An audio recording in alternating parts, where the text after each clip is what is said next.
I'm here, I'm alone, and I am in the most haunted place in Britain. Do you want to join me? Let's go.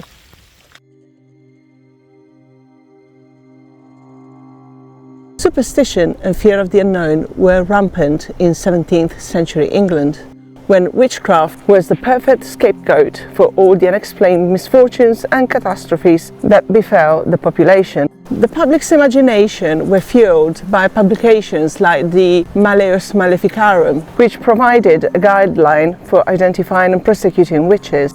As a result, witch hunts became a popular pastime and accusations spread like wildfire. Welcome to the Pendle Witch Trials. Pendle Hill is atmospheric today.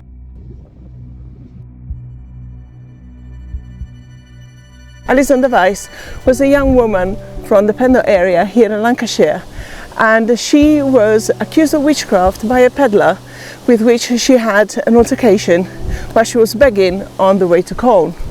And this incident snowballed into accusations, counter-accusations, confessions, which eventually led to the infamous Pendle Witch Trials. In England, witch trials were conducted from the 16th century up until the 18th century. They are estimated to have resulted in the death of perhaps 500 people. Witches were believed to have entered into a pact with the devil, giving them supernatural powers to harm their neighbours. However, it's not until the second half of the 16th century that a wide-scale witch hunt took place in England, particularly after the succession to the throne of James I, which was James VI of Scotland, who was fascinated by witchcraft and who wrote his own treatise on witches, demonology, further fueling hysteria. The stage was set for one of the most infamous witches trials in history.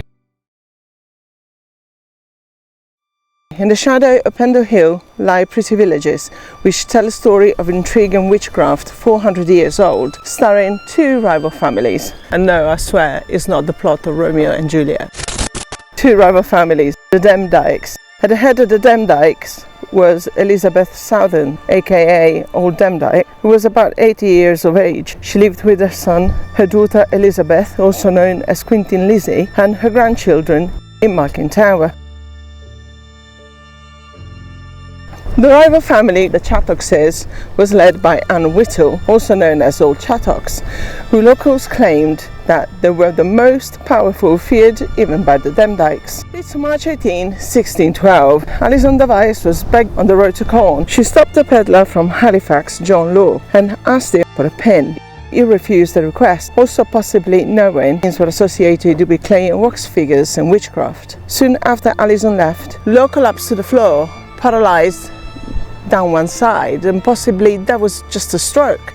But of course he thought that he was cursed by Alison. Alison was brought to Law's bedside by his son Abraham, and she admitted that she was responsible for his illness, saying that her familiar, a black dog, lamed him. Before the local justice of peace, she admitted selling her soul to the devil. She was absolutely convinced of having magical powers and proceeded to give an account of the family's witchcraft activities, incriminating all her family and the Chattox family members.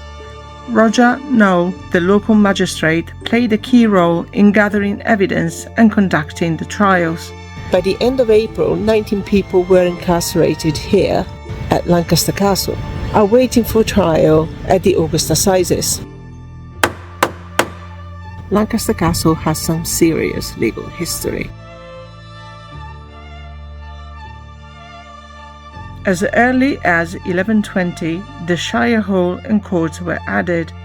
The castle was used as an internment camp until 1915 and reprised its role as prison in 1954.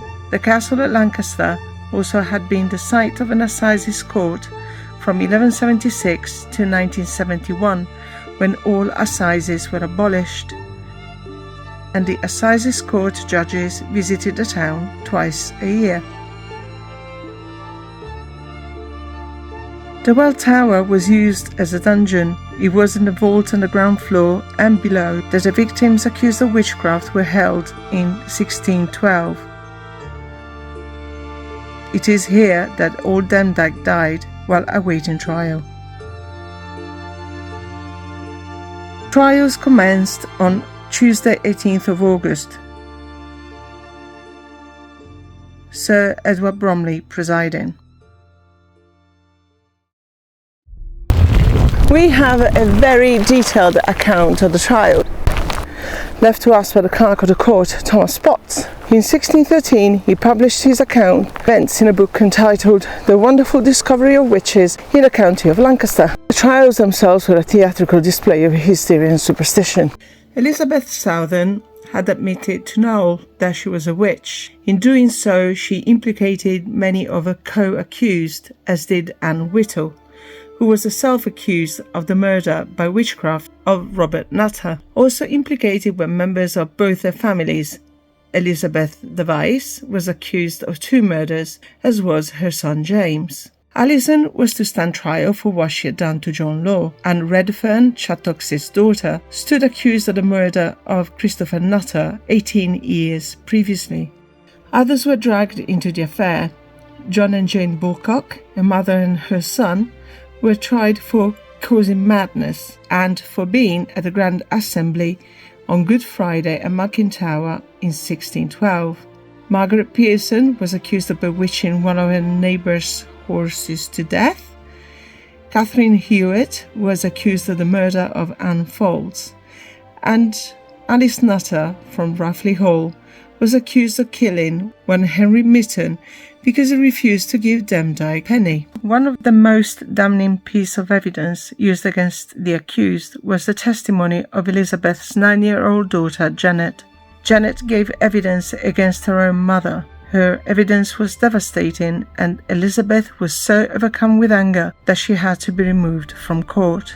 Janet and subsequently James both told of her mother's familiars, of the making of clay images in order to cause death, of the meeting supposedly held at Malkin Tower on Good Friday in 1612. All that remained was for the sentence to be handed down.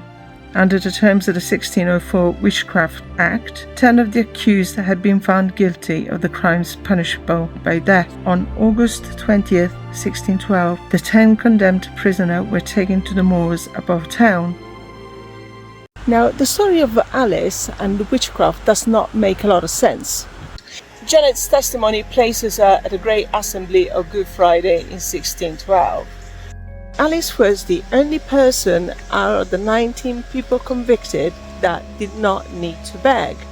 She was a very wealthy woman. Now, the problem with Janet's testimony is that she was only 9 years old, and we don't fully understand why Alice's name was mentioned and why she was incarcerated and executed. There was no evidence that she was a witch, and she pleaded not guilty to the charge of murder, but she was hanged along with the 9 others at Lancaster Castle in August 1612. It is possible that she knew the magistrate, and that for some reason the magistrate wanted to get rid of her. Pointing out that she was a witch was the only way to do so.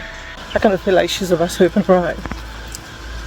I mean, it is the most haunted place in Britain.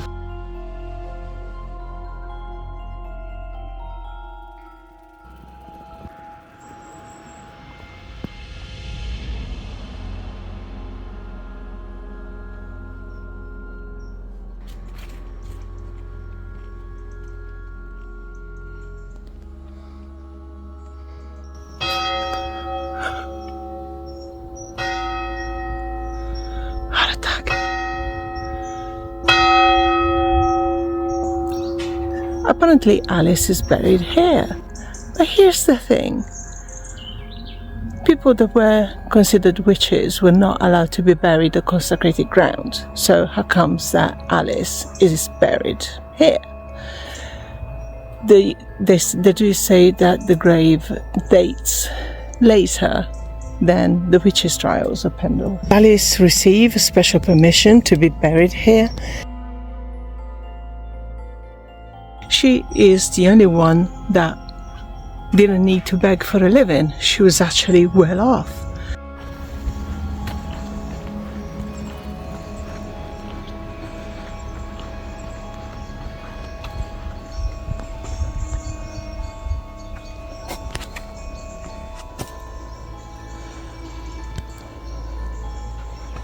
Despite this grave being treated as a shrine, there is a chance that Alice is not buried here. There is a lot that we don't know about the witches' trials and what went actually on. I wonder if this was put here just to commemorate her death, her unjust death.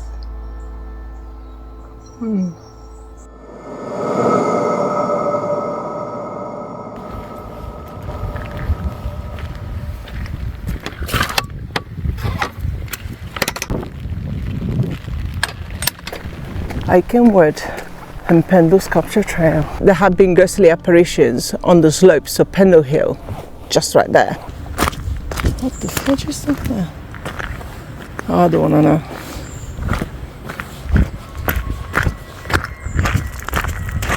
And in whatever remains of the forest. Up this way. The most haunted place in Britain. Okay, looks like we're going in.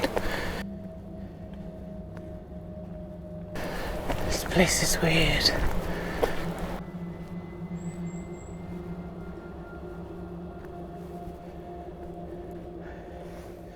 Let me know if there's something I cannot see and that you're seeing instead. Let me know if you see something.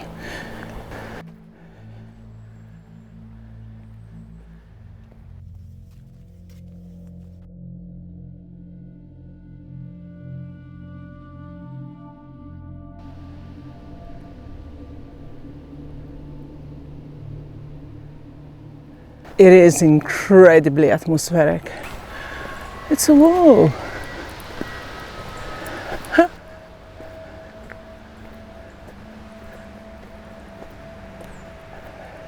Right. Wood collection down there. There's a lot of wind, so if you hear whooshing and whispering, it's either my backpack or the wind.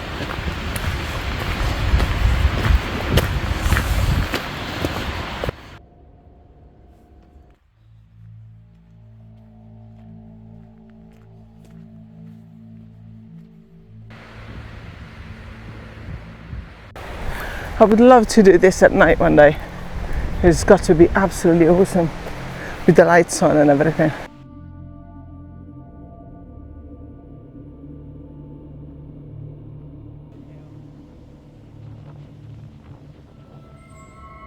I'm gonna keep rolling.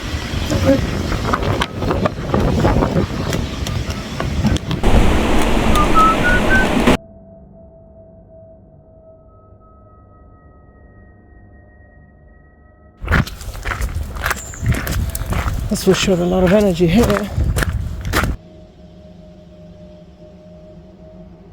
I know these are the statues.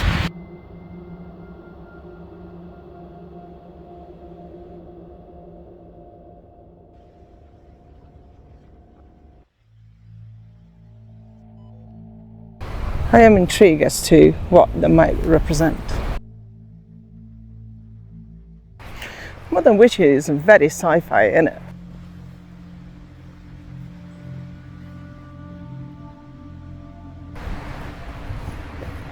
That looks like a pregnant woman. They all look like portals. They have this portal theme. Oh, I think we gotta go that way. Shall I go in? Oh, I'm still here, I'm still here.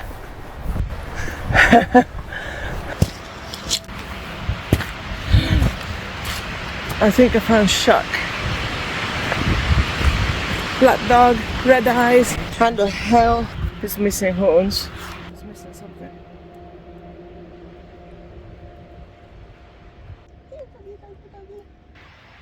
Okay, maybe not. There's something compelling about these woods. Very eerie.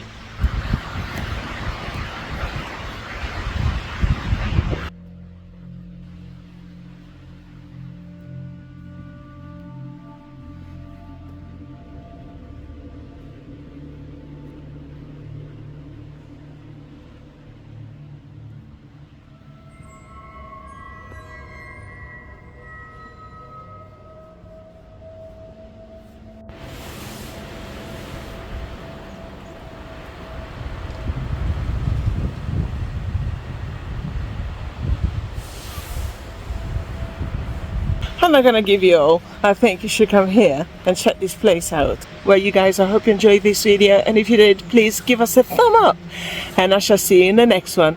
And until then, happy Halloween!